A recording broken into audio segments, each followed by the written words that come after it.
ready for this?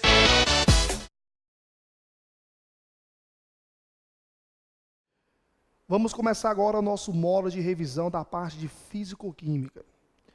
Como primeira questão, nós temos aí a questão da solubilidade de um gás em um líquido. Quando se trabalha esse assunto, a lei de Henry é fundamental, que nos fala o seguinte, que a solubilidade ela é diretamente proporcional à pressão. No caso dessa solubilidade, a solubilidade de um gás em um líquido.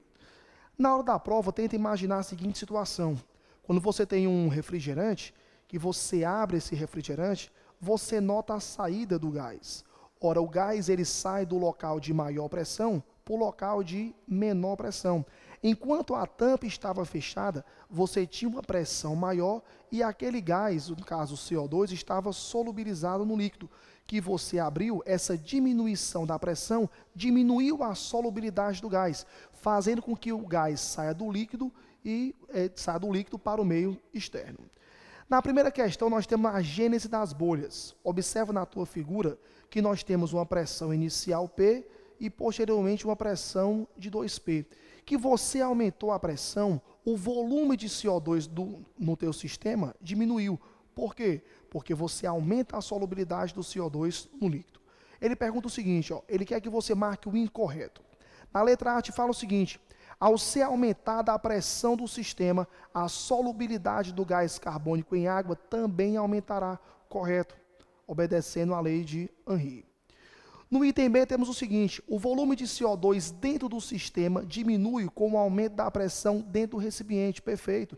Que você aumenta a pressão, você diminui o volume do CO2 no sistema, por quê? Porque você está aumentando a solubilidade dele no líquido.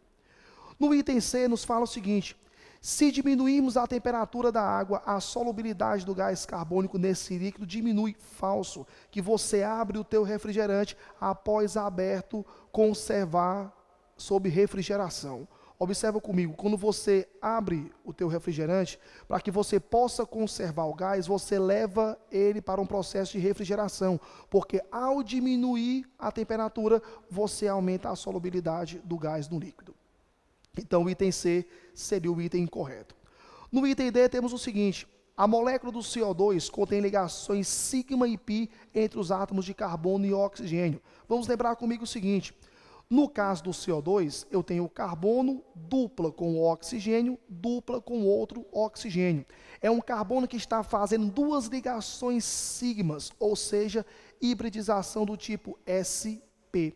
No caso desse tipo de carbono, como ele tem duas duplas, você tem duas ligações sigmas e duas ligações do tipo π. Então, item correto, item C. Questão de número 2. Uma questão que vai trabalhar a mistura de soluções que apresentam o mesmo soluto e o mesmo solvente. Observa comigo. A molaridade de uma solução X de ácido nítrico é o triplo da molaridade de outra solução Y do mesmo ácido.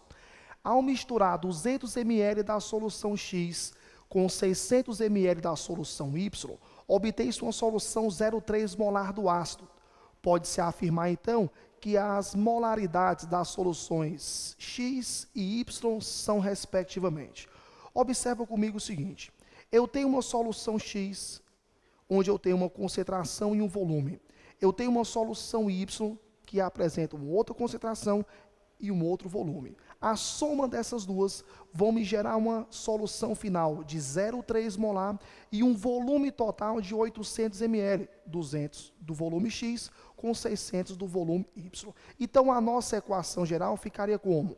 A concentração de X multiplicado pelo volume de X mais a concentração do Y multiplicado pelo volume do Y vai ser igual à concentração final, que é 0,3, multiplicado pelo volume final, que seria de 800 ml.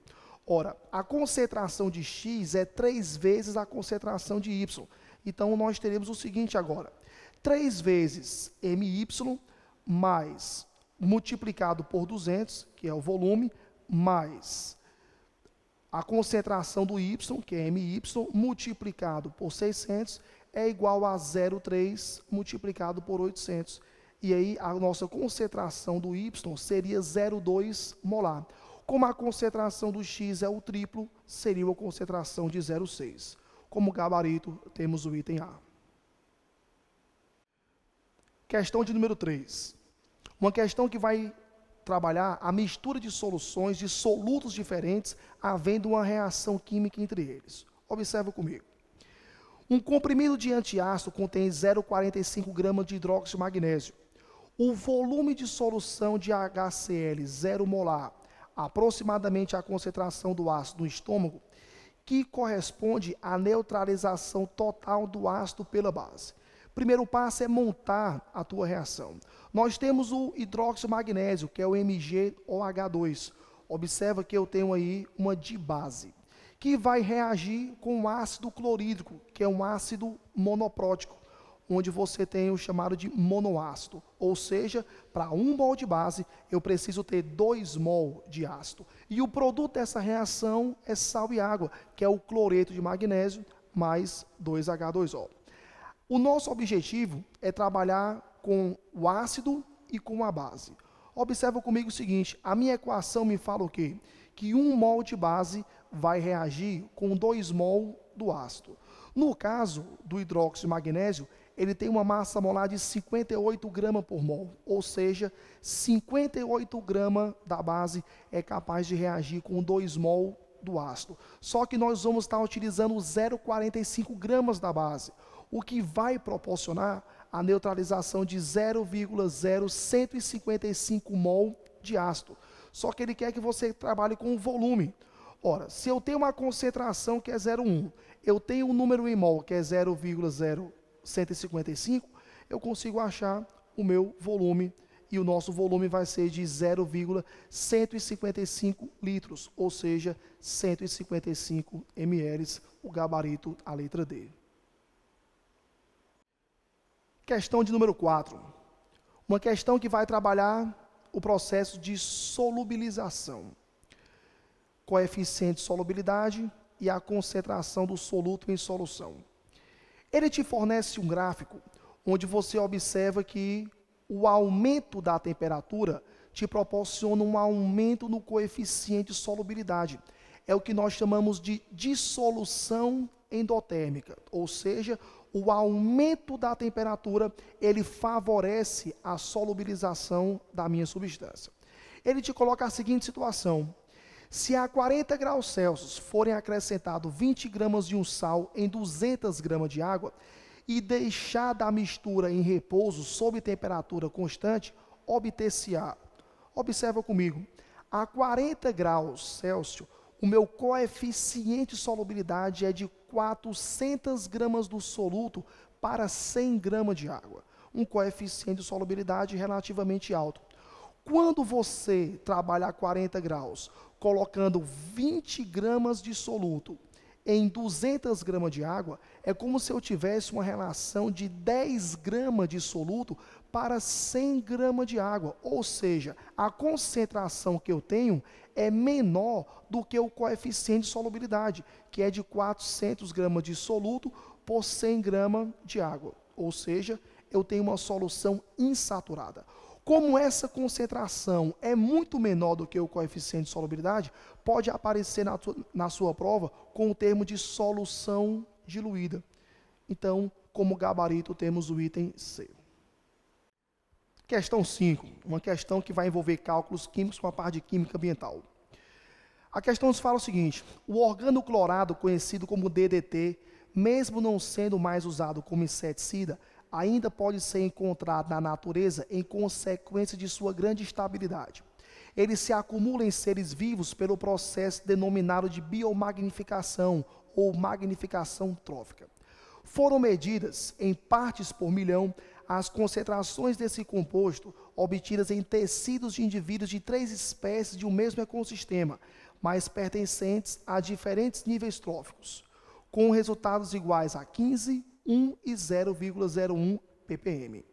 As concentrações de DDT nos tecidos dos indivíduos da espécie situada mais próxima da base da cadeia alimentar e da situada mais próxima do topo dessa cadeia, em gramas de DDT por 100 gramas de tecido foram respectivamente iguais a. Na base da cadeia alimentar, nós temos uma menor incorporação do inseticida, ou seja, eu vou ter uma menor concentração, que é a de 0,01 ppm. Lembrando comigo o seguinte, que 1 ppm é uma parte por milhão, ou seja, eu tenho 1 grama para 1 milhão de grama, que é a mesma relação de 1 miligrama para 1000 gramas. Então, se eu tenho 1 ppm, eu teria 1 miligrama para 1000 gramas, mas nós temos 0,01 ppm, ou seja, 0,01 miligrama para 1000 gramas de tecido. Como eu quero em 100 gramas de tecido, então eu vou dividir 0,01 por 10. E aí eu passo a ter 0,001 miligrama, ou seja, 1 vezes 10 a menos 6 grama. No topo da cadeia alimentar, pelo efeito bioacumulativo, eu vou ter uma maior concentração do inseticida, que seria a concentração de 15 ppm. Ou seja, eu tenho 15 miligramas em 1000 miligramas. Como eu quero em 100 gramas de tecido, eu teria 1,5 miligramas, que corresponde a 1,5 vezes 10 a menos 3 grama. Como gabarito, temos o item D de dado. Bom, para ter acesso às questões de termoquímica, equilíbrio químico, não deixe de acessar o nosso link e conferir as outras 20 questões comentadas. Mais uma vez, garanto o seu sucesso.